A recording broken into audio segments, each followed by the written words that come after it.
अंधेरे में रोशनी। एक मोची की सफलता की कहानी बहुत समय पहले की बात है। उत्तर प्रदेश के एक छोटे से गांव में रघु नाम का एक मोची रहा करता था। वह गांव के किनारे एक पुराने पेड़ के नीचे बैठकर लोगों के फटे जूते चप्पल ठीक करता था। उसके पास ना अच्छी दुकान थी, ना ज्यादा ग्राहक। फिर भी वह हर सुबह सूरज निकलने से पहले उठता, भगवान का नाम लेकर अपने काम में लग जाता। रघु पढ़ा लिखा नहीं था, लेकिन उसके भीतर मेहनत करने का जज्बा और ईमानदारी की लौ जलती थी। उसके पास एक पुराना बक्सा था जिसमें उसके औजार रखे रहते और एक छोटा तिरपाल जिससे वह बारिश से बचने की कोशिश करता। अक्सर लोग उसका मजाक उड़ाते, कहां ये फटीचर मोची और कहां बड़े सपने। लेकिन रघु चुपचाप मुस्कुराता और अपने काम में लगा रहता।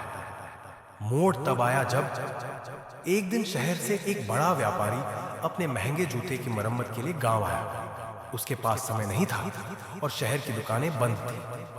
उसे किसी ने बताया कि गांव में एक मोची है जो बहुत अच्छा काम करता है। वह रघु के पास पहुंचा।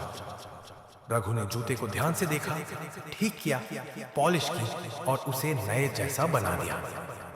व्यापारी बहुत प्रभावित हुआ। उसने रघु से कहा, तुम्हारे हाथों में कमाल है, क्या तुम मेरे साथ शहर चलोगे? वहां तुम्हारे लिए एक छोटी दुकान खोल दूंगा। रघु चौंका।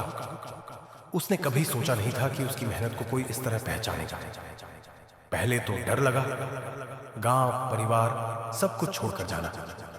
लेकिन फिर उसने हिम्मत की और कहा, हां साहब, मैं मेहनत करूंगा।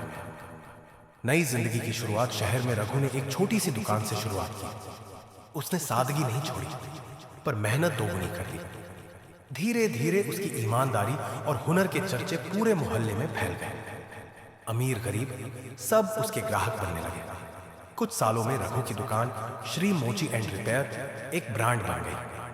उसने अन्य गरीब मोचियों को भी नौकरी दी, उन्हें सिखाया और आत्मनिर्भर बनाया।